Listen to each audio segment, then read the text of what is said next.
What's up, Drop Pod listeners? You can check out all new episodes of the Drop Podcast every Wednesday, wherever you listen to podcasts. You can find all of our content on YouTube at the Drop Golf Podcast and on our socials. That's Instagram and Twitter at the Drop_pod. No matter how you consume us, like, subscribe, rate, review, all that good stuff. Follow and listen along. This episode is presented by All County Exteriors. All County Exteriors is a third-generation, premier exterior home remodeling company celebrating over 40 years in business. In a remodeling world where the average remodeling company only survives in business for only 5 years, All County Exteriors has stood the test of time, providing their customers with top-quality roofing, siding, windows, and doors. They service homeowners and builders with anything from small repairs to large additions. All County Exteriors is not just limited to construction. They have a deep passion for giving back to their community and are charitable supporters of the Make-A-Wish Foundation, the American Cancer Society, Roofs for Troops, and Parents of Autistic Children. If you have planned to do any exterior remodeling, call the experts at All County Exteriors for a free, no-obligation estimate for your project. Just call 732-370-2780 or email them at info@allcountyonline.com. That's 732-370-2780 for All County Exteriors for all your remodeling needs. I don't know if you saw the big cat this week. Damn, did he look good. This is the Drop Podcast where we talk golfing in the Garden State. I'm Mike Poro, and this is Ryan Coulott. What is up, Drop Pod people? How we doing today? Another big week that we got coming at you. Let me tell you, I am so excited for this episode. Mike and I got some big topics to talk about, but we had an interview. We sat down with the guys from Golficity. Mike and Frank, two cousins, they started this venture 11 years ago. They have almost 100,000 subscribers on YouTube. They have over 185,000 followers on Instagram. They've done over 500 podcast episodes on their channel. These guys are YouTube golf. When you talk about the industry leaders of putting out golf content on YouTube, these guys are second to none. It was so awesome to sit down with them and pick their brains, hear some stories, hear what they have to say. These guys are big time, but they are super, super humble. It was really an awesome conversation. Make sure you stick around. It was a fantastic interview that we had with them. You're not going to be disappointed with it. Mike, am I wrong with that? We had an awesome time with them. Those guys were phenomenal. There's sometimes you say everything very well that there's no need for me to chime in. And that conversation was one that you and I could have continued for hours probably. Because I think the one thing that you'll hear in the interview is their series of Inside the Gates is second to none, especially when you're talking golfing in the Garden State. They had a unique opportunity to go inside many of the top 20 golf courses here in New Jersey. It is something that they talk about. It's something you can go watch. So again, you have to stay tuned and listen to that interview. Yeah, it was really, and you know what, Mike, we talk about all these guests and like how good it was. We ended the interview, like we wrapped it up and we talked to them for another 15 minutes. And like we could have kept it rolling. And it just goes to show like how generous with their time, how awesome, how humble, how running out of adjectives to say how terrific these two guys were. So it was really a lot of fun, really a good time.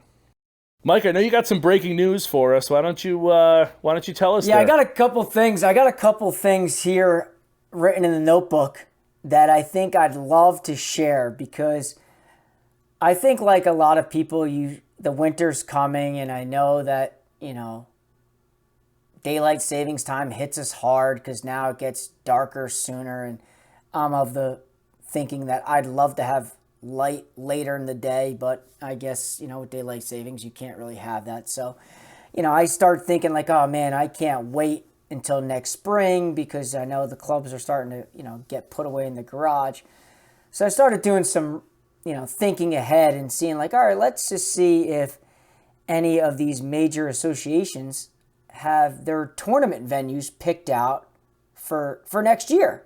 Now, I know I may be early with this, but let's start thinking ahead. Let's start planning. Let's start grinding in the off season. Let's figure out what we need to do, because when I tell you some of these venues to where the championships are being held. Now, these are not qualifiers. These are the championship events that if you make it through the qualifiers, you'll play in. I am like giddy to tell you some of these. Mike, are the qualifiers out yet? No, the qualifiers are not out yet. Just the championships are up. Okay. Just the championships. So let's start with Hit me. Let's start where the New Jersey or the NJSGA Open is being held. This one's being held at Plainfield Country Club. I feel like I've heard of that place. Small little location. They can play on only 9 hills. Cream of the crop. You qualify for the NJSGA Open, you get to go play at Plainfield, one of the top 20 courses here in the state of New Jersey. Arguably, to some people, top 5, some people top 3, and some people it is their number 1 spot. Our boy Ryan Hager works out of there. Again, hard to argue about Plainfield.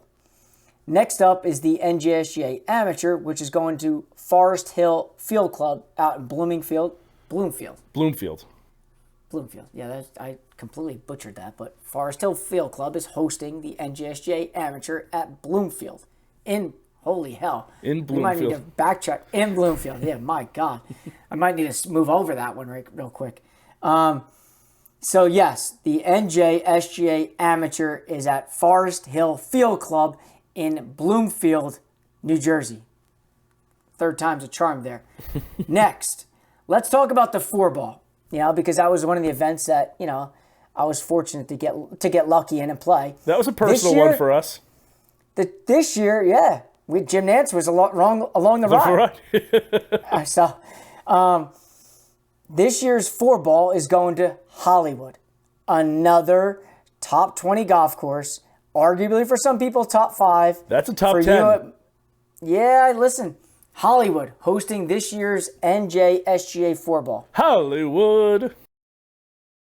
Okay. Next up is the Mid-Am for the NJSGA. Now, another one right in our wheelhouse, because this is prime pickings for people like us in this age category.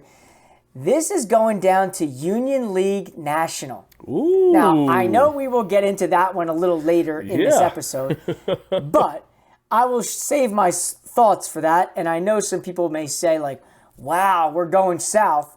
But that is something that I know I've spoken to some people over there at the NJSGA about. But they are finally venturing south on the Parkway for a major championship. So those courses right off the bat, and what is those, 4 of the championships that they hold? 5 of the championships? I don't even know at this point. But they are cream of the crop venues. Cream of the crop. Yeah, those are, if you're going to host major championships here in New Jersey, we always talk about how good the golf courses are here, but sometimes the rotation doesn't hit all top ones. And while Forest Hills isn't in the top 25, the other 4 are. Hollywood, Union League, Plainfield. The other 3 are. That's incredible. Those courses are amazing. Good for them that they were able to make that workout. I don't want to say like good for the NJSGA to make that work, or good for these organizations, because it's a two-front thing. Like, the clubs are giving up their course time, their members are giving up their course time that they pay good money for. So it's a negotiation, no doubt it is, and neither side wants to make it a one-sided agreement, so to speak, but that's good that they were come to an agreement on such top-notch courses like that. That's fantastic. Yeah, Plainfield, that's huge. Yeah, so you got cream of the crop, and I know Forest Hill doesn't fit in that top 20 mold, but Tillinghast revived that place. It's minutes away there from Manhattan, Hoboken, Jersey City area. So you got a nice 4-course selection there when they start to release this information, which will probably be coming out this month. So I heard it. I got the green light to pass it along. So I think I had to share that with everybody because I know we have some, our audience members are competitive golfers, so if that doesn't get the juices flowing a little bit, like, hey, listen, if I can get my game in shape over the winter, get ready, you've got some pretty nice choices if you can kind of get through. Yeah. So I was dealt that little nugget. And then I got another nugget. Then I got another nugget today. I thought this was, again, this hit close to home. Because I know, here he goes again, Manasquan River, here he goes. But it will be the first time ever that Manasquan River hosts an MGA major. They will be hosting the Mid-Amateur Championship next year at Manasquan River. If that is not unbelievable, considering this year's MGA Mid-Am was at the Country Club of Fairfield. Now, I know some of us on the outside of New Jersey may not know that golf course or things like that, but, another Rayner-built, designed golf course, okay? But I think more specifically what stood out in that tournament this year was two of our guys battled a playoff with Mark Costanza, defeating Brad Tilley. Two guys that are on the podcast, huge numbers on the podcast. Two of our guys. And now they're taking their talents, hopefully, to Manasquan River. So for me, that is a groundbreaking thing because for all the things that Manasquan has hosted in the past, so on and so forth, they've never hosted an MGA major, and they are getting one next year. Huge, huge, huge. That is, and rather far south for an MGA event. So good for them. Again, going to Union League for the state, New Jersey, and the MGA going, quote unquote south to Manasquan. That's awesome. Remember, if you need Mike's phone number, he is giving out 30-minute installments for $100 an hour. His phone number is 867-539-867-539. You can call him. He'll give you some info on it. Yeah, so I got that information this week. I thought about it. I said, I got to pass that along to all the listeners, all the followers, because, again, we emphasize this over and over and over again. But when you're talking golf in the Garden State, there is not a better state in the country that has the golf from the north to the south to the east to the west the way we do here. No, Mike, it's funny you say that because just recently I was talking to somebody about that. Maybe we were talking about that with the Golficity guys.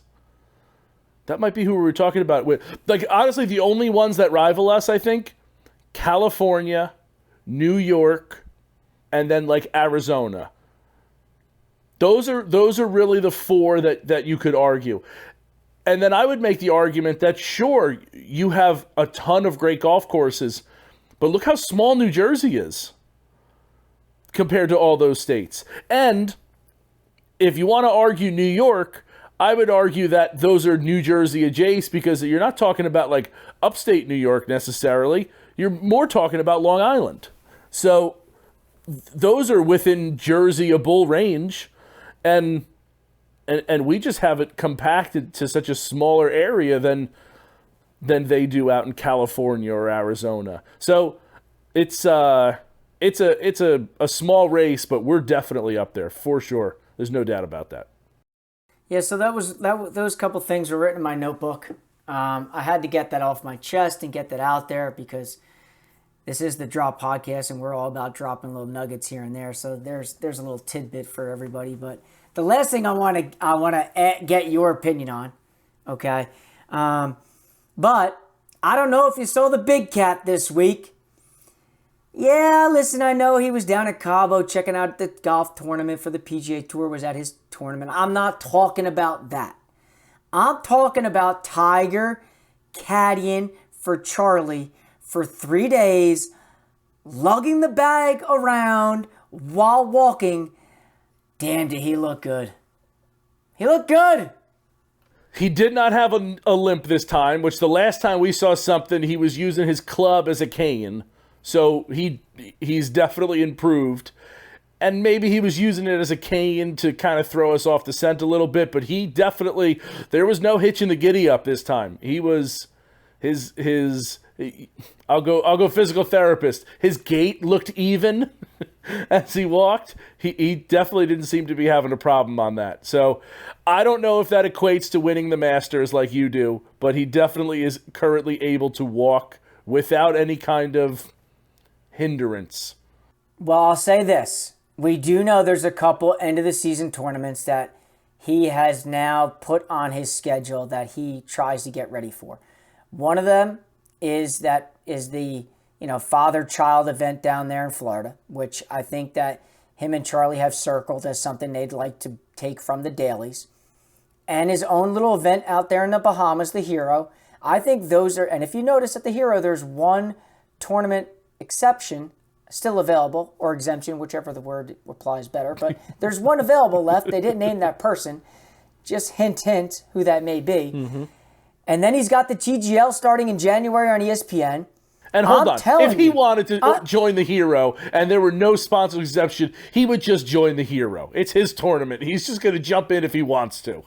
They may have to leave that open, but if he's like, I'm just saying, he could show up Thursday and be like, hey guys, I'm in the field. And they're like, okay. Let me tell you this now on this day of November, I don't even know what today is, November 8th, 2023. Okay? Because we're going to come back to this in April. Tiger Woods will win the 2024 Masters. Bet it now because you're not going to find better odds, because as the new year turns and we get into April, you're going to look back to this comment and be like, holy hell, I should have believed you. The guy looks great. If he can walk, he can win. Can he walk the Augusta Hills? He's carrying his son's bag for 3 days. Did you see any mountains that he was climbing over? Do you realize at Augusta he just walks? Yeah. Someone carries his own bag. I'm aware. All right. Well, I think you're out of your mind. I would love to see it happen. I always say this. I would love to see it happen. But at some point, we got to count Tiger out. You got to say that he's in his late 40s. He's coming off this second surgery of the leg. Like at some point, we gotta release Tiger into the wild. I'm just saying, of all people, we're not releasing him. That man he's like the Terminator. You think he's down and out? Somehow everything regenerates, regrows. Have you seen the Terminator? You know that movie? I've seen bits and pieces of it. I can't really tell, but I do know when that guy gets knocked down, he regenerates all his things and he comes back stronger. And I'm telling you what, you might want to put a hundo on it and then thank me later. Do you know his odds? What are his odds? Does he have any yet? I don't know. We'll do some Googling and get back to you. All right, Mike, can we talk about the day we had today? Let's talk about it. I think this spot was one of those ones that you think's a possibility and you put some feelers out there and you kind of see how it looks and seems. But I think as we've grown, people have started to realize that, we are two guys that are looking to talk, experience, play all things golf in the Garden State. And we're genuine and authentic about that. And again, once people sit down and talk to us and meet us, they truly do realize that. And I think this was just another one of those things, because we had ourselves an absolute gem of a November day out at Union League National. Gem is an understatement. I really am trying to find better words, because people talk about golf courses, right? Like, oh, that place is mint. It's so pure there. It runs amazing. Everything pops. Like, you have the generic golfer things that people say. For a course, it's beautiful. This place had high expectations, and it superseded those expectations drastically. we've all seen the pictures that get put out. Evan Schiller does a tremendous job with his pictures, and particularly after the $23 million redo that they did here at Union League National. And I was so excited to get here. I was dying to... This is a place that I was like, that's a stretch place, right? I'd like to reach there. That could be a once-in-a-lifetime thing. Like, let's get there. It's very far south from me. It's rather exclusive. This whole new redo has changed everything. I get all that. I was so fucking excited to get there that I was nervous playing, legitimately nervous.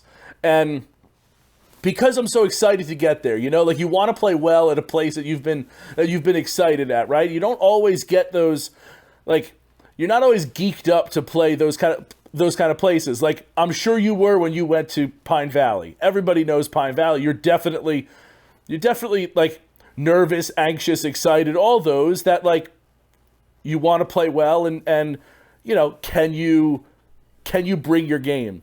This place was aces. You want to go hotel rankings. I gave it a 5 aces rating. It was tremendous. I loved every second of it. It was beautiful. It was challenging. It was challenging but accepting. Like, if you put it in the right spot, you put yourself in good spots, you were good to go, like you showed us. Or, like I showed us, you put yourself in bad spots and you're screwed. But it was so good. I cannot say enough nice things about it. It was all those things. Mint, all capital M-I-N-T, mint, pure, capital P-U-R-E. It was outstanding. Loved every second of it. I'm actually surprised you can spell those all accurately. But nonetheless, they have 3 9s out there for people that don't know. Okay, all named after U.S. generals. Okay, Meade, Grant, and Sherman. Those are the 3 9s out there. Their, quote, tournament course, I believe, is Grant to Sherman. That's kind of how Jake mentioned it to us. And Jake and Jack, I can't emphasize how kind of 2 individuals they were. Again, for us meeting them for the very first time, they opened their doors, opened their arms, and said, listen, what is ours is yours for the day. Enjoy it. So accommodating, so open to, again, we talk about all the time, Mike, how great the people are, and Jack and Jake are no different. Came over to us on the range. Hey, how you doing? Looking forward to having you out here. Like, just chatting with us. It was such a great experience with them. Yeah, so in our round, we played the Meade 9 first, which I think, from the audience perspective, when you see a lot of Evan Schiller's pictures, who does another phenomenal job, like a lot of those pictures that you've seen are from the Meade 9, specifically that 4th hole, the par 4 that has all the surrounding bunkers, and then the 5th hole, the par 3 that kind of goes down the hill, but then when you look back up has like different levels. The tiers, yeah. Yeah, that's kind of what you've seen with his pictures. So that's a lot of on the Meade side. So we played the Meade the first 9, and then we headed over to the Grant side, which no doubt in terms of difficulty, the Grant side was definitely harder. We did not get to see Sherman because it was closed, but I would say the Meade 9 was definitely, every hole there, I felt like you and I had our phones out taking pictures of everything. It was like a postage stamp of every single hole. Yeah, I had to actively put my phone away, Mike, and be like, look, if I want a picture, Mike's got it. Like, I got to put my phone away because it got distracting at a point. And I recorded 3 holes out there. I'm going to put that video out, put that together. But I recorded every shot for 3 holes, and that'll go up on the YouTube. So make sure you're following along for that. It's not going to be out right away, but we're going to put that out there. But even aside from that, trying to take pictures of all the things that were out there, and then it got to a point where, like, I know that it doesn't do it justice because I don't have the equipment that someone like Evan has. I don't have the drone fly. Like, I would love to get a picture of that 4th hole with all those bunkers from right in front of that middle bunker, like 30 feet in the air. I think that picture is That's a great question for Evan. I wonder if he even has it. He probably has that picture. Right. So there's those kind of things where just like it was so stunningly beautiful. It really was. Again, you've seen all the pictures, and we always say that golf course pictures never live up to their, like, you look at a picture like, oh, that's beautiful, and it's like it must be even more beautiful in real life. And Evan does an outstanding job with his pictures. He really he's tops in the business. And this course did better than what his pictures show. It didn't disappoint in any way, shape, or form. It was absolutely phenomenal. Yeah. I mean, listen, to me, that fourth and fifth hole are two holes that I know I won't forget. I mean, those two on the Mead side were just simply amazing. I mean, I don't know how else to say. And then I think it was the seventh, or I guess it was the eighth hole on the Grant side. Was that the par 5 that we had to carry over the water there? Yeah. Yeah, that was the one hole on the Grant side that really stood out to me. That you had to hit a decent drive, like 235 to cover everything. People may say 235 in the air is nothing. Like, okay, like, I apologize, but for us, like, hey, listen, that's a decent poke in the air. Yeah. So listen, I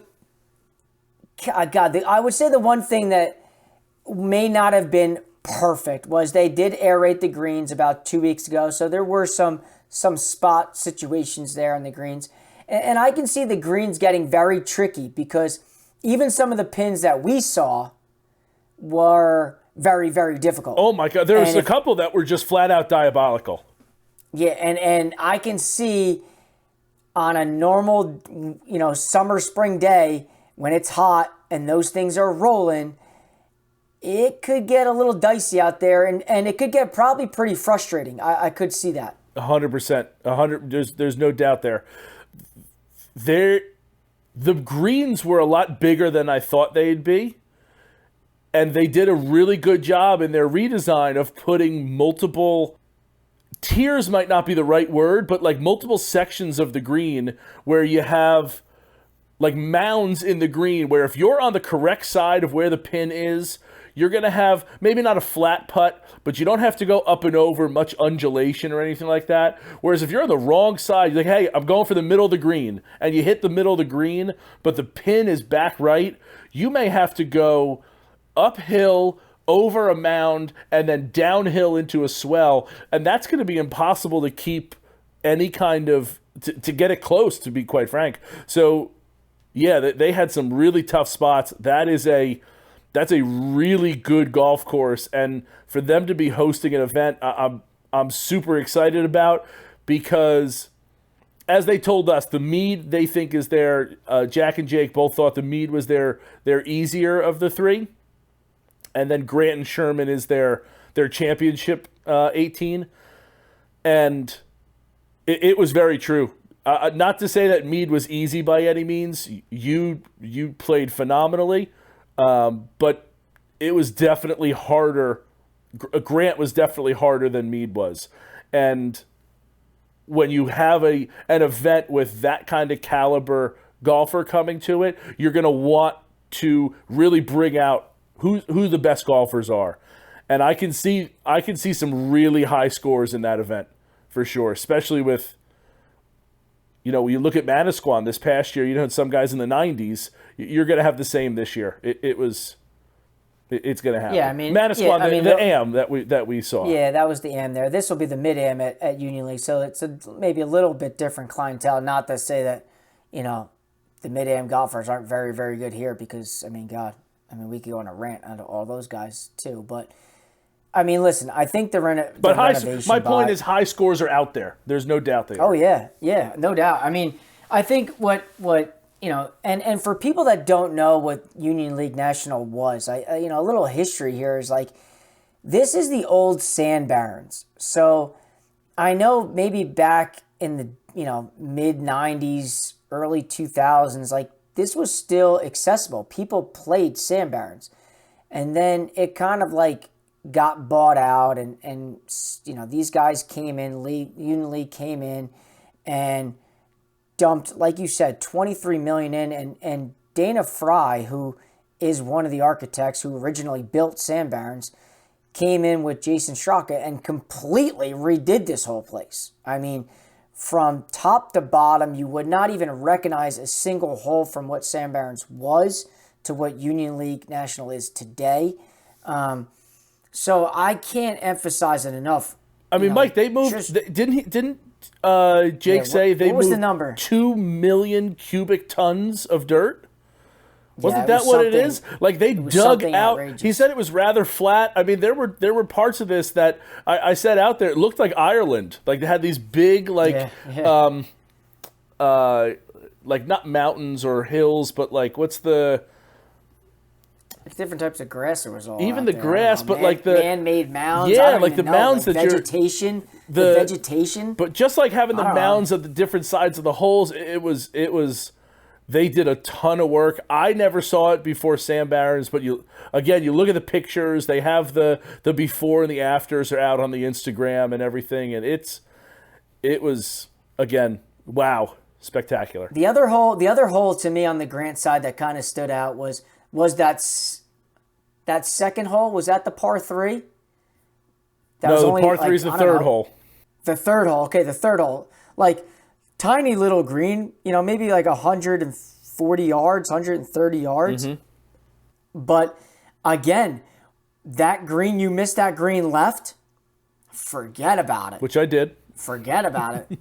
Yeah, I know. You did do that. Yeah. And you go into this waste bunker that's you got to cover. What was the number? I want to say it was like 170 something, and you had to cover 150 of it. Like the majority of it was carrying over this waste bunker. Waste bunker kind of continues around to the left side of the green. The right side has a false front, major false front that drops into this little gully there. It was and if you hit a poor enough shot, you can get into more waste bunker that's kind of next to the tee box there, which I was lucky enough to find after my second shot out of the first waste bunker on the left. So it was, it was kind of all over, but yeah, a beautiful, beautiful hole. That was a small green that again they had that pin tucked tight front left behind the bunker that kind of stuck out. Yeah, that was a tough pin location. I mean, and then I think the last thing I have to bring up is how about the halfway house with the patio chairs out there? I mean, that is your spot. Yeah. 100 days out of 100 days. I mean, like that is you sitting up there overlooking everything. It's in the perfect spot too, Mike. I mean, they got this old. For those that don't know, it's an old like iconic Airbus van, like or Airstream van that they've turned into refrigerator. It's probably got a flat top inside. It was closed when we played it, but again, they must have. You mentioned the Adirondack chairs. They must have 30 or 40 Adirondack chairs because it's up on like a pedestal that looks out over at least 5 holes, Mike. And that's just in its immediate vicinity, let alone looking in the distance. So, yeah, you can definitely hang out there for a long time and watch some golf go by. And even I'll mention this. We went inside, used the locker room for a minute. Not a huge spot, but beautiful. Has everything you need. Had 2 showers in it. Cubbies for the members there which were nice. It was the inside there was I don't want to say like it wasn't anything to write home about. Like it wasn't huge or expansive, but man, it was definitely like a bright vibe in there, and it was great. And bartender Dave made a great cocktail. So. And then the last thing about the day, obviously before we tee off, I put a little Instagram story out there. I said, okay, combine. Now I'll put this out there for the audience. We played the black/blue combo tees, which was roughly 6,900 yards. And we played the Mead and the Grant 9s. And the Instagram post said, combined, Ryan and I will shoot what? We had less than 160. We had 161 to 170. We had 171 to 180 or greater than 180. And for those people that voted, which were quite a few of you that said we were going to go over 180, I'm a little disappointed in you guys. I am. That's hurtful, is what it is. Just hurtful. Mean. Combined, we shot 174. Now, I don't know if specifically you want to say the numbers, but the bulk of the audience that voted that day chose between 171 and 180. So they were spot on. The audience and followers are starting to know who we are, what type of game that we have. But our total for the day this past weekend was 174. Yeah, and I'll say Mike carried me on that 174. It was a rough day out there for me. I did not my game did not carry the 2 hours down the Parkway like it normally does.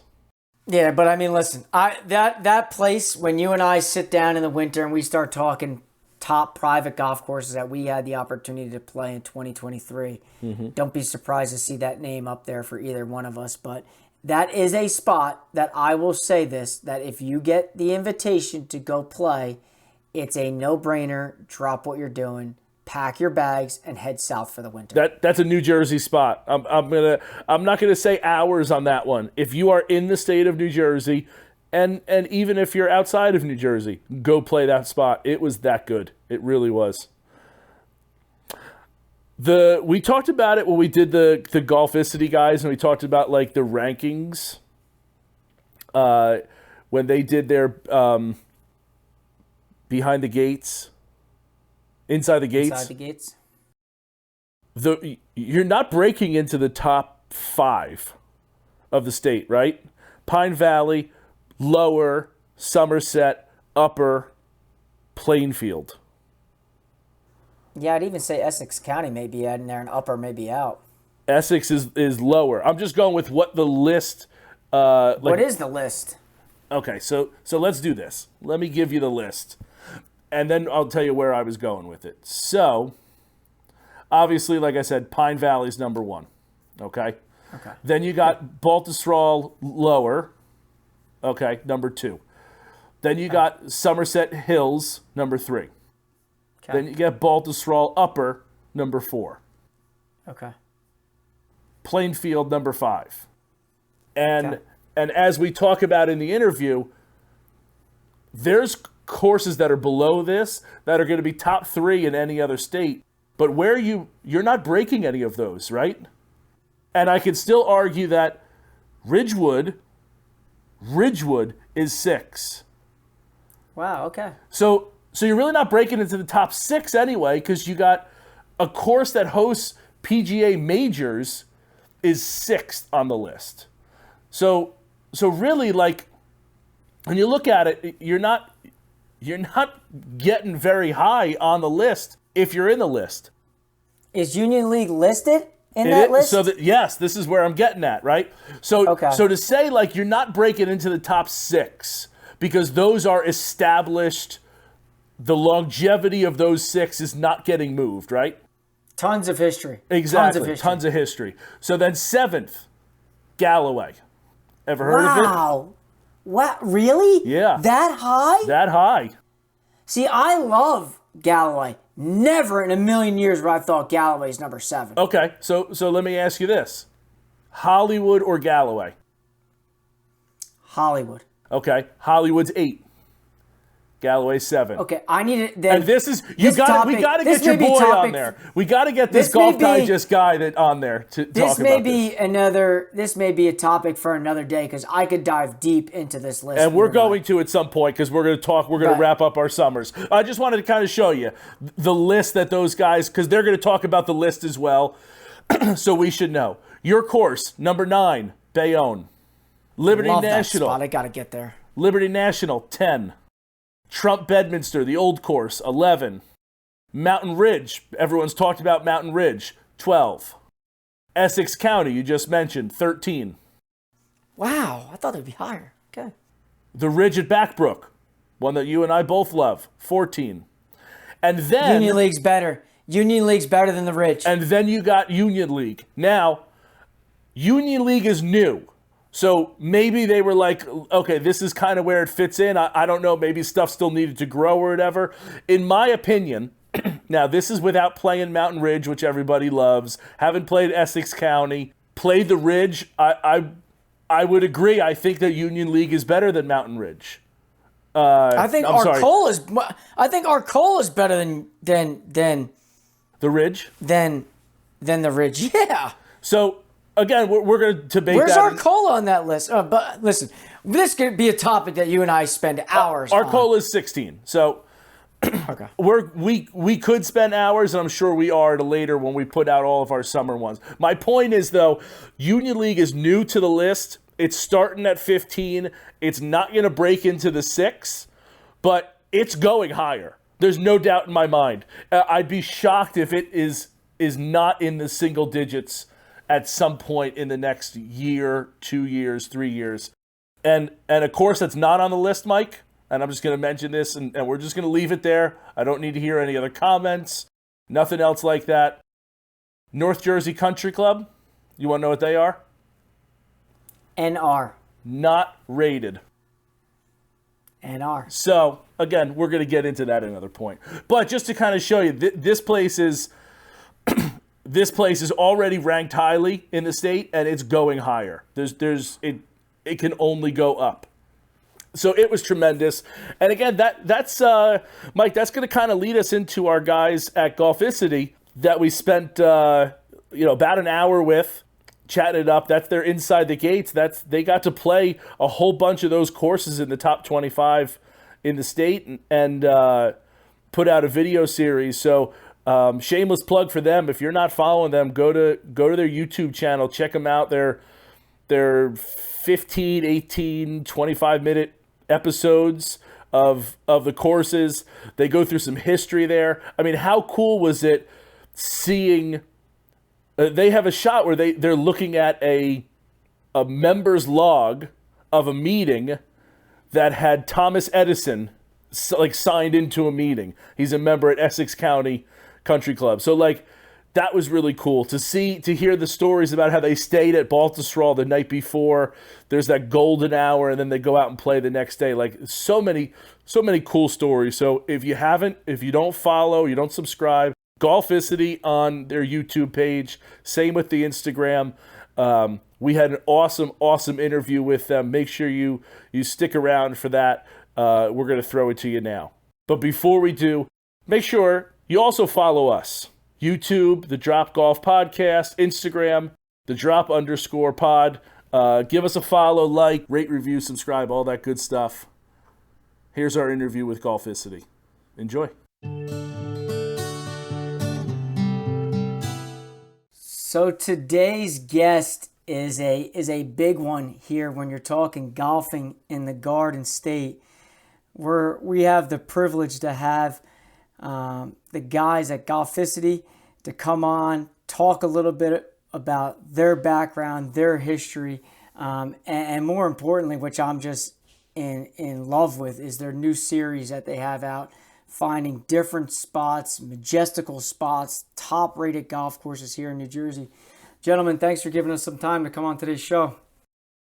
Appreciate it. Good to be here. Happy to be here. So let's kind of get started with your backstory. I think that's something that I have kind of followed from a distance, and since Ryan and I have started this thing, I've started to do a little more research and following up and be like, man, that is a nice thing they got going. But the reality is, I know it just doesn't start there. Obviously, this is a lot of work behind the scenes, the grinding, all the different things I'm sure that you guys do to get to where you are today. Why don't you give the audience a little bit of a background of that? Yeah, I'm going to have Frank tell you. He tells it so eloquently. But it does go way back, though, boys. It goes way back. It goes way back, but 11 years now. On the same token, it feels like a blur. Yep. Sometimes it's hard to believe we've been doing this for 11 years because it just does seem so quick. And sometimes we look back and we're like, well, how long ago was that? the funny story, like of how it got started. A lot of people think because we have the same last name that we're brothers, but we're actually cousins. Our fathers are brothers. And I had started with golf when I was young. I played some high school golf and things like that. And I got away from it for about 10 years while I was in college and grad school. And you guys know how that goes. It's easy to kind of get away from the game when you get tied up. But I had finished with all that. You know, I'm an adult. I'm like, I'm rediscovering the game. I find some people have that journey where they get into golf or get back into golf later in life.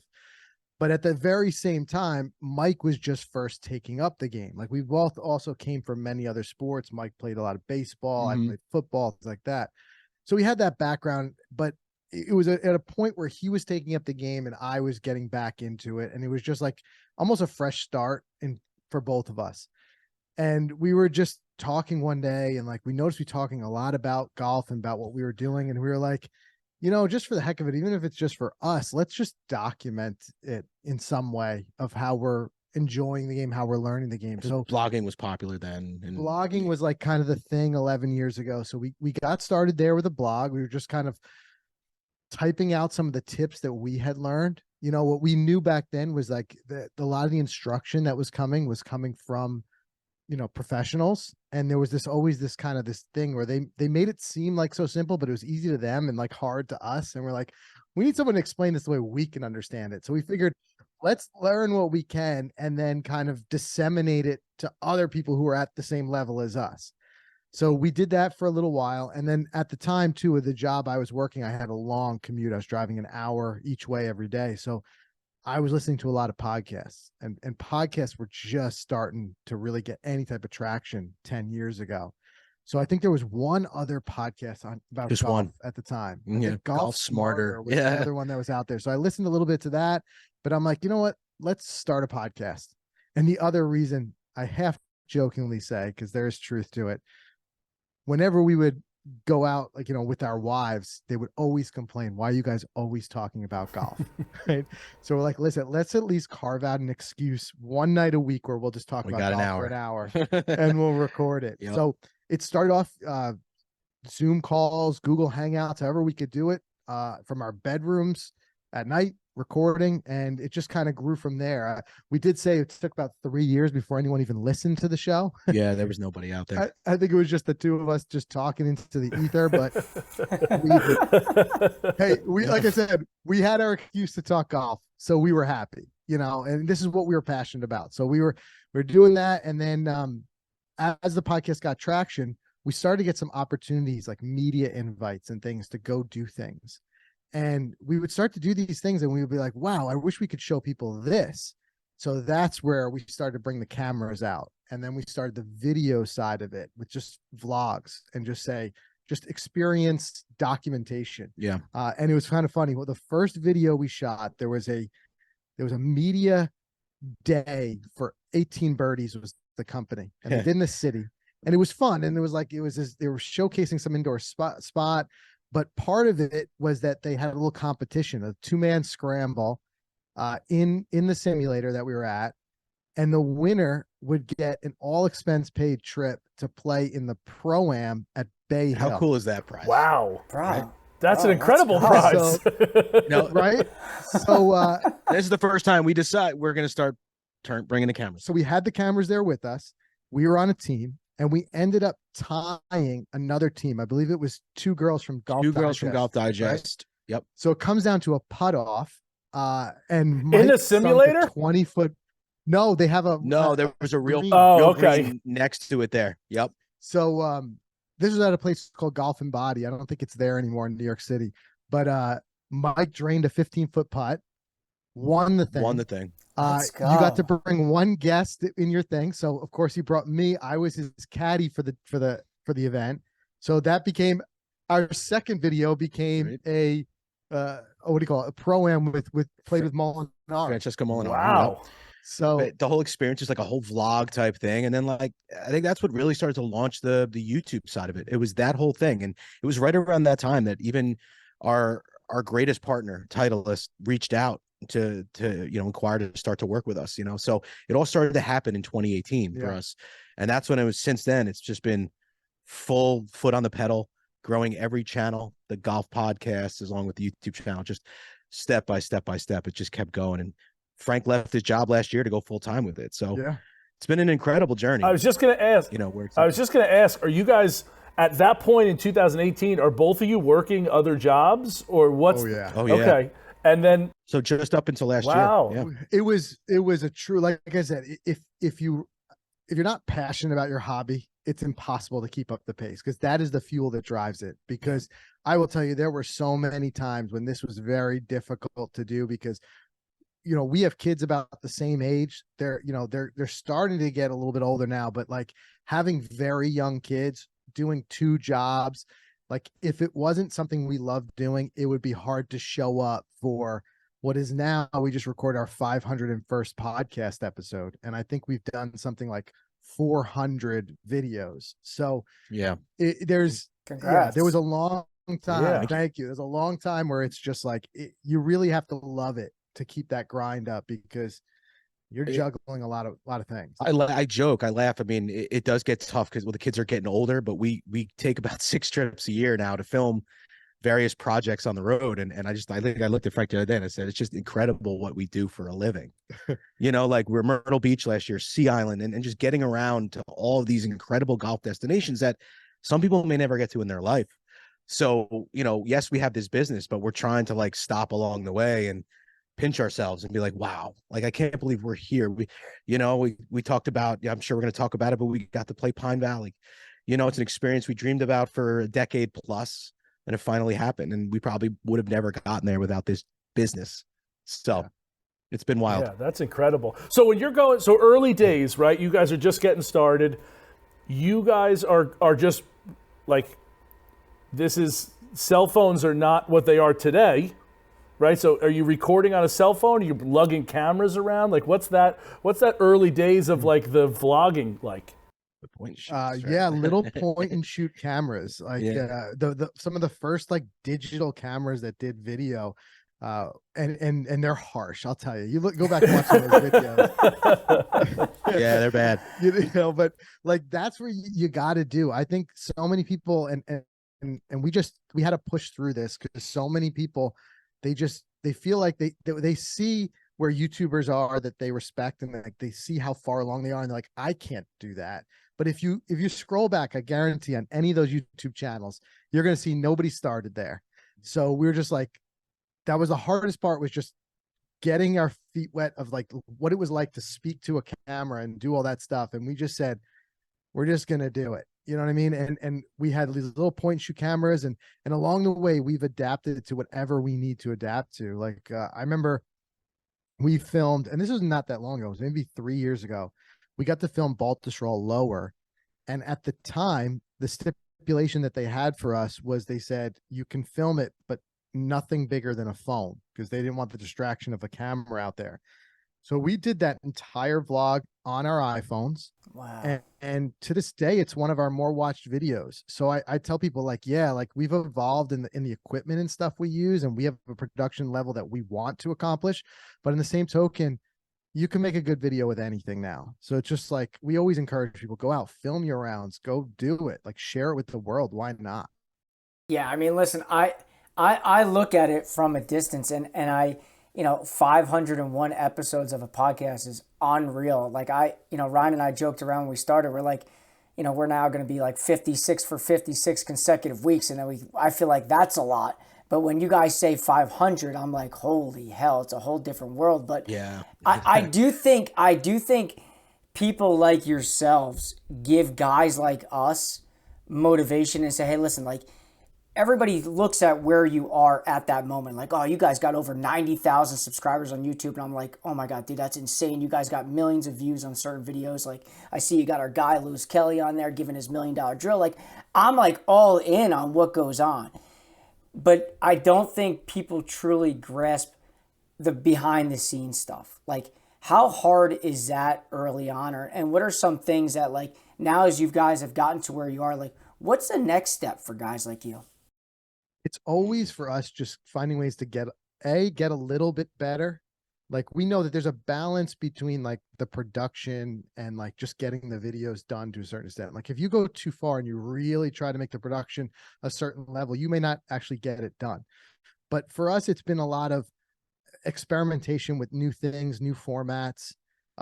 We're finding that now, like when we first started, even with podcasting, like I said, there was no real other podcasts, and now that's exploded. With YouTube, same type of thing, especially during COVID. You know, YouTube channels popped up left and right. So what we find now, it's just finding a way to kind of have our own voice and like diversify ourselves from what's going on out there. And we found that there was some time where we were just saying like, you know, well, this is working for this guy, so let's try that. You do a lot of experimentation, and what it's led honestly back to is saying like, forget what everybody else is doing. Let's just do what we want to do and just be ourselves. Yeah. Because like I said, the passion is like what drives you to keep doing it. So a big part of our Inside the Gates series, where we did these golf courses in New Jersey, was saying like, that's what we want to do. We know there's maybe a lot of people outside of New Jersey who don't care that much about it. And it might not be serving the biggest audience. It might not be the smartest play for YouTube or whatever you want to call it, but something we want to do. And we get to flex our creativity and do it that way. So for us, it's always, like I said, finding the projects that excite us, finding the formats that excite us, and then just going out there and doing it. And another big one is just like really uncovering a lot of different golf stories that are out there. Yeah. We think that the stories are really some of the biggest value that there's so many interesting people. Met so many interesting people along the way. So that's kind of where our head is at going forward. Yeah, golf's full of it. Mike and I talk about it all the time about how open and willing people are in the golf community, and a lot of them have a great story to tell. Like everybody has their own path, and no two paths are the same. Like you could have two pros that got to be pros in vastly different ways, and both those stories could be super interesting. It's creating an avenue for them to tell it, so more people can see. Couldn't agree more. Yeah. And then so like getting, I guess leading that into, Inside the Gates, to me, like you couldn't ask for better golf courses than what I've seen so far. And, I see the promotions come out and I legitimately sit on my bed and I just watch them. And I love the fact that they're in that ballpark of like 25 minutes, because it's never, it's never too long, and it's never like, man, I wish they would have dove a little deeper into this or that. Like for me, that's the perfect amount of time. But like, what was that process like, getting some of these like super exclusive spots to open their doors to that camera? Yeah. And then on top of that, like Pine Valley. Yeah. Yeah. Well, Yeah. Mike did a lot of the arranging, so I'll let him tell that story. But one thing I will say and preface it by is that we don't do anything without the full pre-approval of the course. So I know there's some people, and everybody can go do things their own way, and I'm not gonna. I have no grief against anybody who does anything different ways, but like I know there's ways you can go out there and just kind of sneak a camera and film it and stuff like that. We wanted to do this from the start as a celebration of the golf in New Jersey, and not as an exploitive thing to try to like just get views or whatever it may be. Plus we live here and we know a lot of people, and we don't want to lose our invites. Like we learn really quickly, the golf industry is a small world. Yeah. You do something wrong by the wrong person and then you're in trouble. And I think rightfully so. There's no reason to do anything sneaky. So I will say that any of the courses that you see in the series, they are directly involved in it. We started pitching them back in January and putting the feelers out of who wanted to be involved, who would allow it. And it took a lot of begging and pleading at times. It did. And the whole concept was, and I remember exactly where we were right in here. We were saying, hey, what about next year we do a series that we just feature the golf that's here? Because we have the number one golf course, arguably in the country, maybe in the world, right here in our neighborhood, a couple hours away. Let's start right here and showcase it. And then we just stopped the media and we were like, well, how are we going to do that? We can't get in. Right. I mean, you need a member. Yeah. For all of them. It's just, how are we going to get in? How are we going to, get people on our side to do it? These are very private. The members don't really like it. And a lot of places did say no. So, I mean, we said, well, let's do this. Let's take us 25 courses on the Golf Digest top list in the state. They're all private, but let's just work this list and try to film as many as we can. So that's what we worked off. We started putting feelers out, and it was just me, like cold calling, emailing. We had a couple of friends within the golf world help us out and introduce us to some people along the way. So that certainly helped. And that, got people intrigued on what we were doing. I mean, ultimately we got, I think, 7 or 8 yeses, kind of right away. There was a couple no's right away. And then there was some no's that came back after they saw a couple of the episodes, which was pretty interesting. It was a struggle because I had to convince these clubs that are so private that we're going to come in and I want you to show us everything. I want to go in the vaults and I want to see records, and we want to make this like a documentary, So that was the hard part. I loved that part of it. The history part of it was so up my alley. I couldn't tell you. Watching you go into the vault at Essex Country Club and see Edison's name, my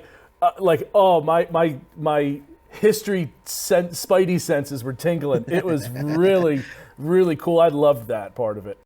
And that's what lights us up about it too. Like this, this is truly a passion project. We did not have any type of sponsor. We did all of this out of pocket.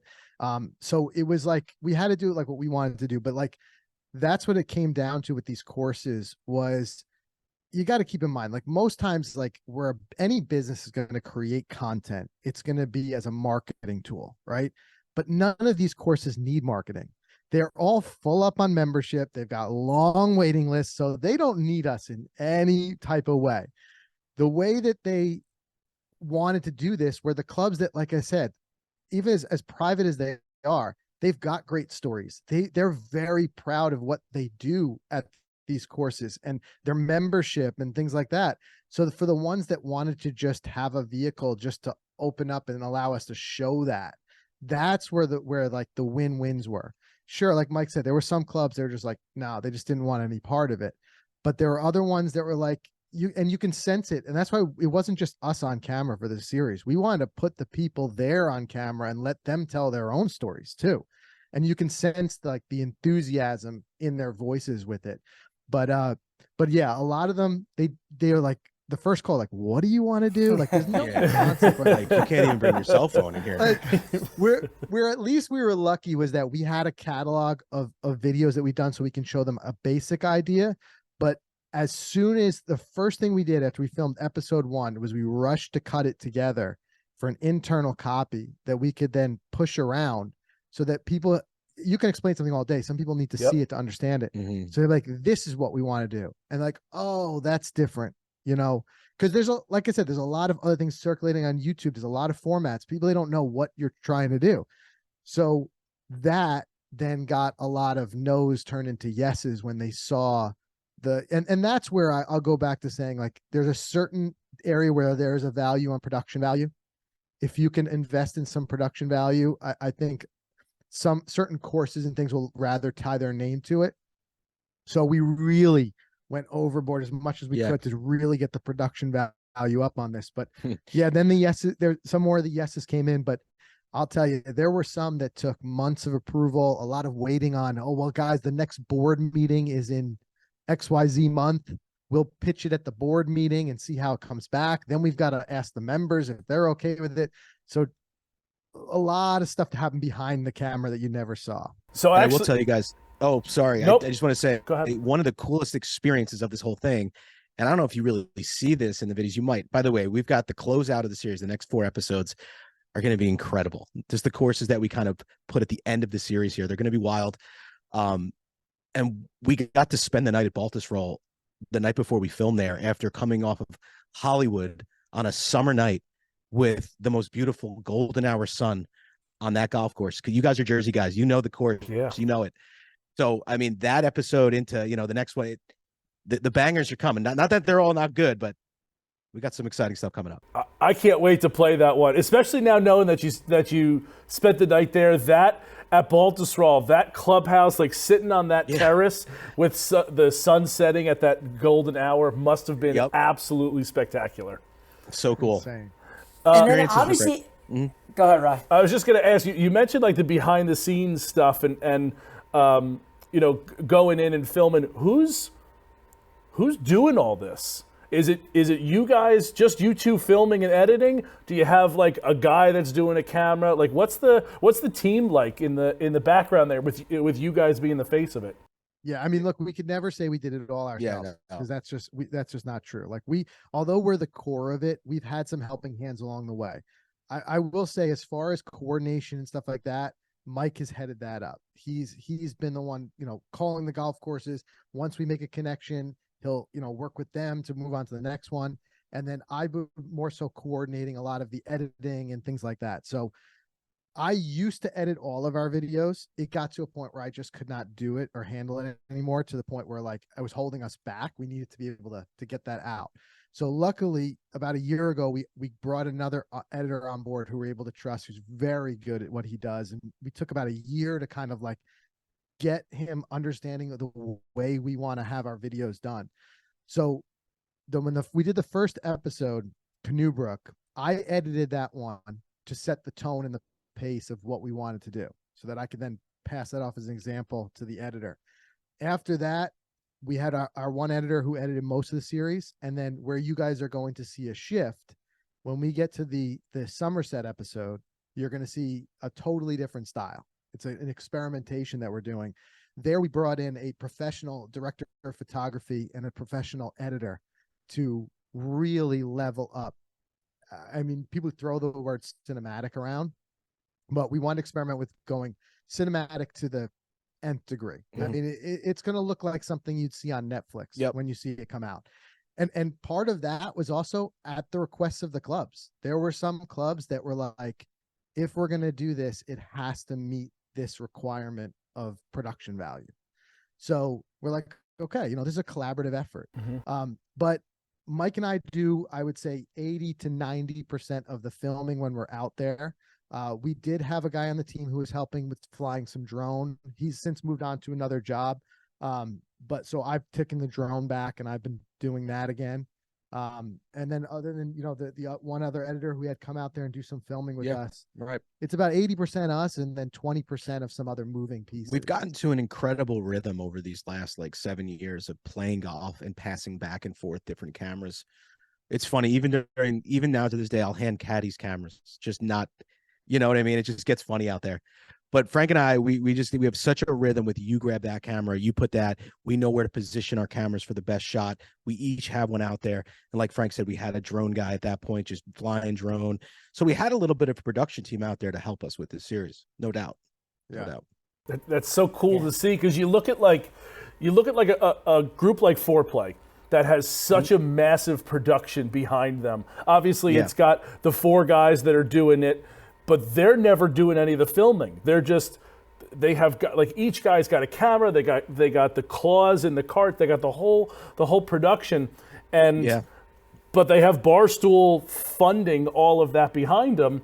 And it seems to be just you guys. So it's super interesting to see like the difference in like the grassrootsness, for lack of a better term, to what you guys have going on, which is no longer grassroots, obviously, with nearly 100,000 subscribers on YouTube and all that kind of stuff. It's, it's no longer grassroots, but we joke about it often. It's pure passion, though. That's why I'm able to do it. That's it. But one thing you'll even see, like next week, we have a video outside the series that we did. Another one, just kind of a passion project. We did a Catanset Club out in Massachusetts, and for that one, that place is amazing. That whole area, the whole Cape out there is like, it's unreal in terms of the golf out there. Yeah, no doubt. Unreal is the best way to describe it, because it's like, I know. We grew up going out there as a family, and we still go out there every year to Falmouth Heights, and we take our trip over there. And the golf out there is just stupid nice. It really is. It really is. But, look, I mentioned it just because like Catanset was an example of that was just truly me and Mike. So when you see that video come out, like we shot that. There was nobody else with us that day. We shot that ourselves. The questions for the interviews. We shot it. Droned it after the round. Right. We edited that. So we love having some help, but we also always want to prove to ourselves like where we came from, that we can still do it ourselves. So we do it when we can. But we still joke all the time that we always say out there, we go, wouldn't it be nice to just put the cameras on someone else and just stay microphone, just play golf? We say that, but in the same token, like I don't know. Maybe it's just the control. But I don't think we freak can in give it me. up. Right. Like I have an equal parts love of the game and content creation. Yeah. So if you see us playing out there, you'll see it's a crazy hustle, and you can never fully focus on golf because you're running cameras around. But like that's kind of also what we geek out about. Like when we sit down and we'll talk about our round. We'll also talk about, hey, I really love that camera angle. I really loved how we flew this hole low and did this. So we enjoy it. So as much as, yeah, I could see like it would be a kind of a dream world, like the 4Play guys, to have an entire production team just handling it and you just play golf. Yeah. But I feel like we'd be giving something up. I love doing it. But with that being said, like, doesn't it, like you're able to do more of that because it is full time now in a sense? But I guess I shouldn't, but that's what you were doing even when it wasn't full time, which to me is just like, it's mind boggling. Cause I sit here and I joke around with Ryan all the time. Like, dude, I don't know if I can do this. I got this going on. I'm driving to soccer practice, to dance practice. And it's like, Yeah. And then he's got to do it for his kids. yeah, it's like We've had those moments many joke. times, and we just, you keep grinding through. Yeah. A lot of give up moments But way look, back early. That's also why we did the full time. They got to, especially for me, it got to a breaking point where I was just like, I felt like if I keep splitting my mind between these two jobs, I'm not going to do either one of them well. And I really wanted to do this well. Like, this is my passion. So I was like, just took the gamble, took the jump, and just did it.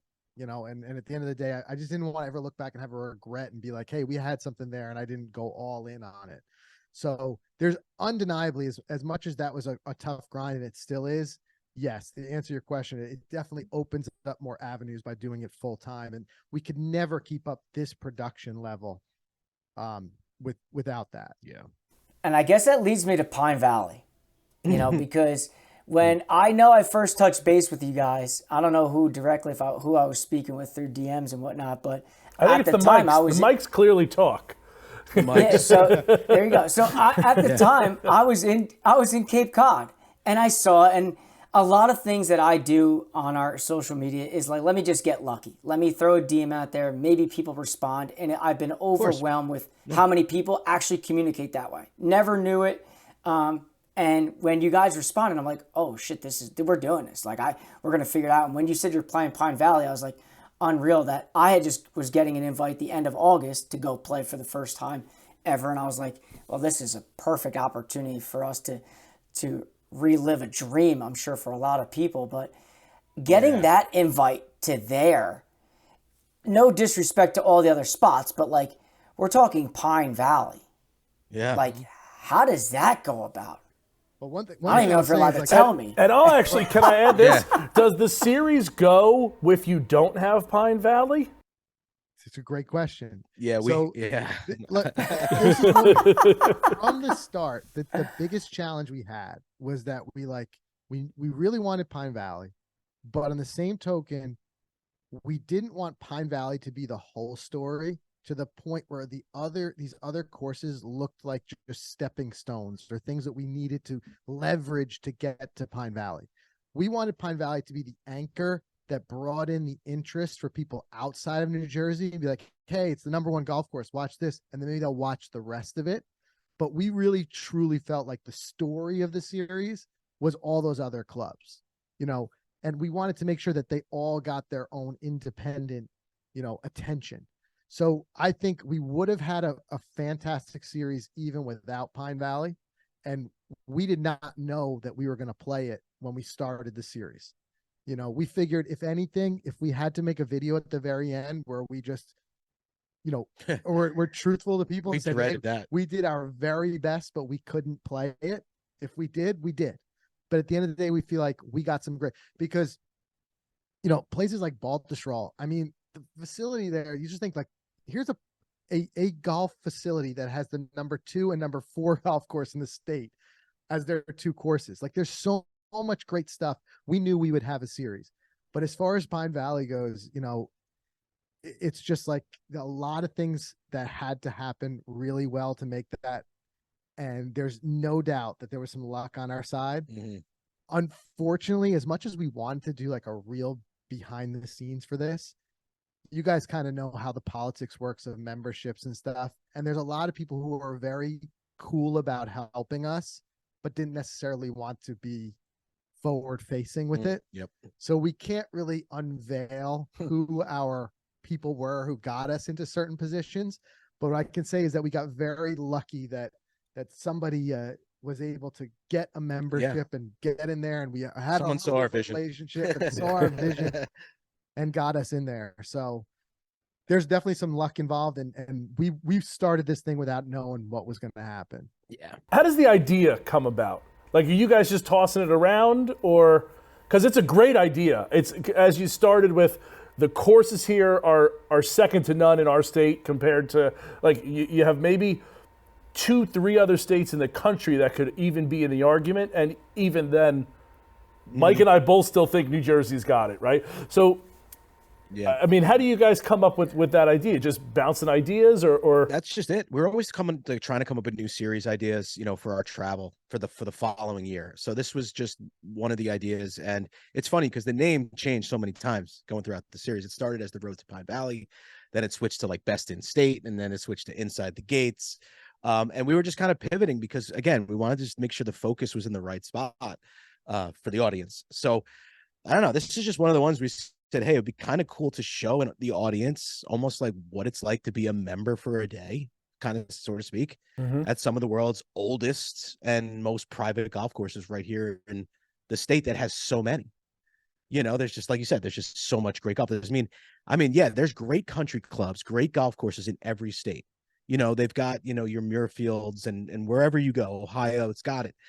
But I'm saying, like, here in New Jersey, what's insane is, the U.S. Open stories, the history at Baltusrol, the Plainfield history of the Barclays. Like, there's so much stuff. Yeah. And there's a reason, like Ridgewood, there's a reason why the tour comes through here, or did come through here for so long. Plus, so many of what we call like the golden age architects who really got that jump off here, and so much was influenced that spread out throughout the country. But one thing, like, I see this a lot, and I think it's a key for a lot of content creators who want to kind of stand out in, like I said, it's becoming a very saturated world, is just like, look for whatever it is that you have a little bit of an edge on other people, like whatever. And everybody has some edge. Everybody has some angle that somebody else doesn't have. And like, so like, we're like, what is our edge? Like, well, our edge is that we are established here in Jersey and we already have connections to a couple courses. So can we use that head start to kind of like do something that nobody else has done before? Yeah. And sometimes that edge is just knowledge that you have or an experience that you have that somebody else doesn't have. Like, look for that uniqueness that you can share. And for us, it was like, hey, we had already on the channel, we had filmed a Plainfield, we had filmed Bayonne. We're like, hey, we're slowly, quietly stringing together the best in New Jersey as it is. Let's revisit and do it formally this time. Which is kind of funny, ultimately, that some of the places that we already filmed then said no for the series. I think because the first time wasn't really no, we did a great job the first time. Yeah, but maybe without the right permission. I don't know. I mean, it was years ago. We were younger. That's one of the things that I was talking about with Mike. I think I brought it up with you, but I was talking about with another friend of mine. He asked me, he's like, you guys have, like, this summer, we've played some phenomenal places, Mike and I. And he asked me, does it ever get diluted where it's like what's the difference between the 6th ranked course in New Jersey and the 7th ranked course in New Jersey? Like, you ever just kind of get like, yeah, okay, another nice course, like, okay, yeah, greens are green, they're fast, or this has a lot of trees, this has no tree. It's just like, and I know I don't, because every time that we've played, it's been a pinch me kind of moment. Like, of course, I've never thought that I would play. Is that the case for you guys in the 11 years that you have here? So much variety, right? I mean, Yeah. like, you just played Arcola, right? Yep.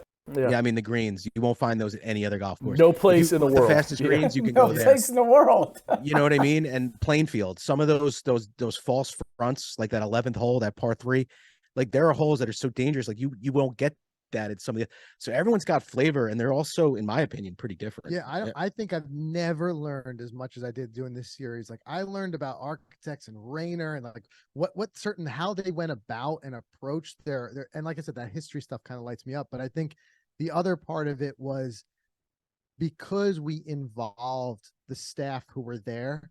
That's what helped change it for us. Because I think, yeah, if you just dumped somebody on a great golf course, it might just look like any other great golf course. But by interviewing them and finding out the backstories behind it.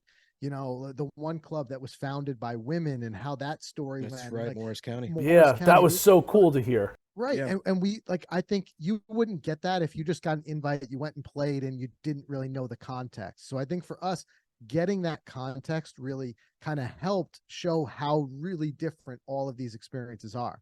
And I think the other thing for me was like, sometimes it's too, like, you go in with such high expectations because you know it's a high ranked course and it's going to be great and you've heard so much. And in so many ways, they lived up to those expectations. But one of the best surprises for me was the courses that I hadn't heard of. Yeah. And, you know, playing them for the first time and just not having high expectations, to be honest, and then having that chance to be wowed and coming out and be like, wow, I didn't realize this place was right here and it's this great. Yeah. Mm-hmm. So I think that's what helps keep that interest level up. And I think no matter what, if you dig a little deeper, you'll find how truly different these courses are. Any courses disappoint you on this trip? No. Okay. I mean, the courses itself, every time we were like, wow. Like, go in with like high expectations and they still exceeded it. Yeah. I mean, even Canoebrook, our first episode, it's ranked 24 out of the 25. And even that blew our minds. The thing that we discover with these courses is, and I'm not knocking any other states or anything like that, but I guarantee you the top 15 in New Jersey, it's just because of the company it keeps that they can't be even ranked higher. Most of them would be top 3 in other states. Oh, no doubt. They were just so good. So none disappointed that I way. guess that leads me to Pine Valley again. Like, walking those grounds, you know, I said it to Ryan that just going in the gate was like, I can't believe this is really happening. When I got the invite, you go there, you see all these things about it. And you hear the stories about every hole is unique in its own little way, and it looks just so amazing. But I left there and I truly believed every aspect of that in some aspect, it's like indescribable. Yeah. Yep. Mm-hmm. I said it was both better and harder than anything I could have thought. Yeah. And I thought totally it was really hard and really good, you know? Yeah. And the only other thing I kind of likened it to, and I was explaining it to Mike, I go, the only experience that I found that was kind of similar was, for example, my wedding, right? So I said, for my wedding, my wife and I spent a year or more planning it, building expectations. The day came, it was a lot of fun, and it was here, and it was gone. Like that. Yeah. That's what Pine Valley was for me. We got to 17 and I'm like, come on, it's almost over. I'm like, no, I didn't want it to end. And it was just like the day we scored the perfect. It was everything. Day. Yeah. It was absolutely perfect weather. Tell me you had the turtle soup. Didn't have the turtle soup, and I'll tell you why. I wanted to experience it, but like I would rather have it after the round. The way we structured it, we went out, we played the which, by the way, is its own incredible story, is that 10-hole course. There's nothing like that anywhere, the short course. So we played the short course, we had lunch, and then we went out and played.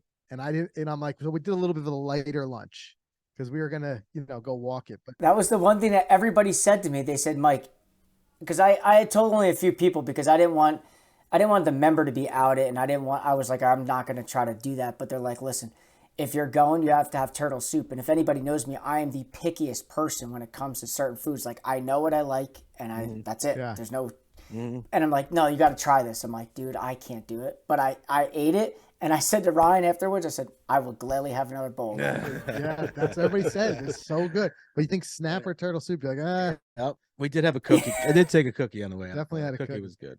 100%. But did you do the short course? I didn't. Oh my God, it's incredible.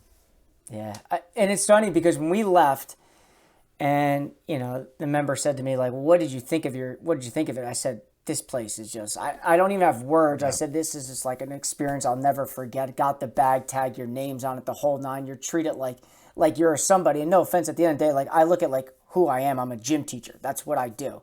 I just was fortunate to go out there and play there. And I was like, I can't, I don't even know what to say. He's like, well, listen, I'd love to bring you back another time. I said, listen, I if that happened, that's amazing. But this one time is something that I can't ever forget. Yeah. Well, you got that bag tag on there, Mike. That means you're the best gym teacher out there, man. Yeah. that bag tag makes you that much cooler. That's how I feel, at least. I don't know. Every time I look at that thing, I'm like, wow. The coolest thing is the no mulligans on the first How tip. great cool is is that? Like something as simple as that. I'm like, dude, that's such a great touch. Yeah.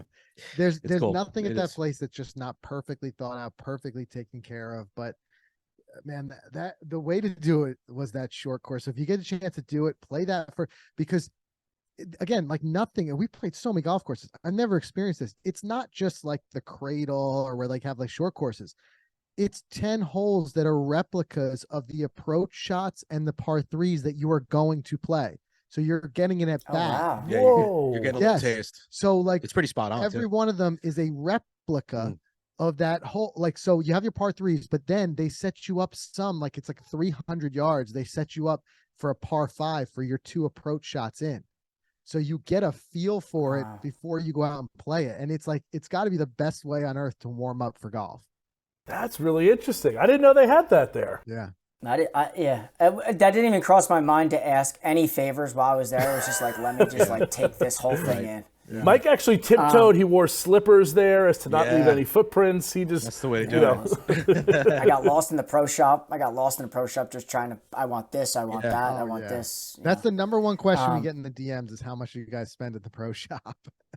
We're gonna unveil all that plus what we purchased. I think. Yeah, coming up. I was going to say, what's the answer? But Yeah. if we're Too going to, much is the answer. Too much.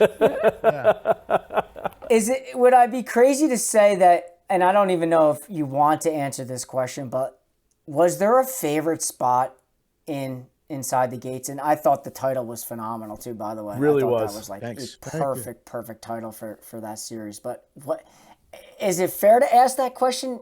Do you have a favorite? And don't count Pine Valley if we because do X Pine I'm sure Valley- that would be number one. Yeah. Is there one, or you don't want to say? I And I No, respect I think it if there's you a don't. few. is there's the a thing. few and if I don't say it, this doesn't mean I didn't like it, but I mean there's something about Essex County to me that I don't know because of all the history there and all the access and getting taken in there and as well as Hollywood going in the vault, which Yeah. you'll see Hollywood in a couple weeks.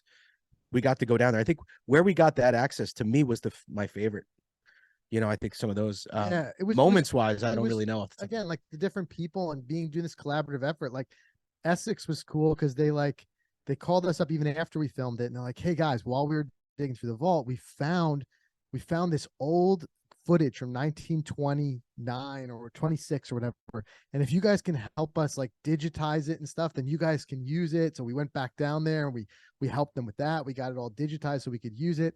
But like Mike was saying before, the experience is like spending the night in the Baltusrol Clubhouse was like, again, those pinch me moments. Is this really happening? Or like being there at Hollywood on that 17th as the sun's setting perfectly. It's just like those things that are burned into your memory that you'll literally never forget. But it was the people, man. I'll keep coming back to it. We met so many people along the way, and the people who offered their time, sat down, and then just like, sure, we went in there with some ideas of questions we wanted to ask. And you go to from what you know, or you go to the About Us page for like the some of these courses we hadn't played before, and we're trying to do our research, but you don't realize the gems you uncover until you're there and you start asking questions and they start telling you things and you're like, whoa, like that's what was the favorite really crusp of it. Yeah. And they keep like tumbling. Like the more you uncover, the more there is. Yeah. Exactly. That redo that they did from before to after going back, they used all kinds of like, they went to the Air Force or like the Army that used to, and got aerial photos from like the 1920s to help with that redo. So like they could see what it looked like from above. It was awesome. I don't know if you go into all that, but it was really, really intricate what they did there. And we got to uncover some of that, but I'll tell you, that's the only thing if I could redo it, if I could wave a magic wand, it would be to spend even more time. Because you can, in the time, like you understand, we show up usually a little bit before. If they have time, we'll do some interviews and we'll go out and play the course. Like you could spend a week at these golf courses and doing a full documentary about all the history and still not uncover it all.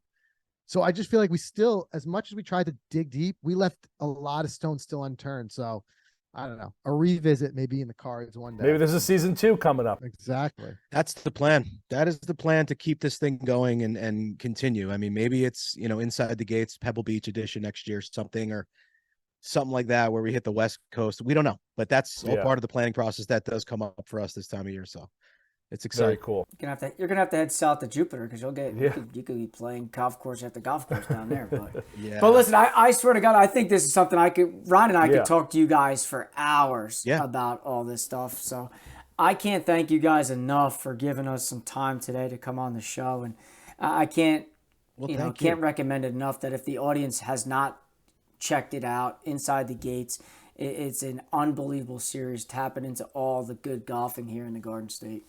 Appreciate you guys. Thank you. And very good much luck with appreciate everything you guys got going on. Keep grinding. Keep growing.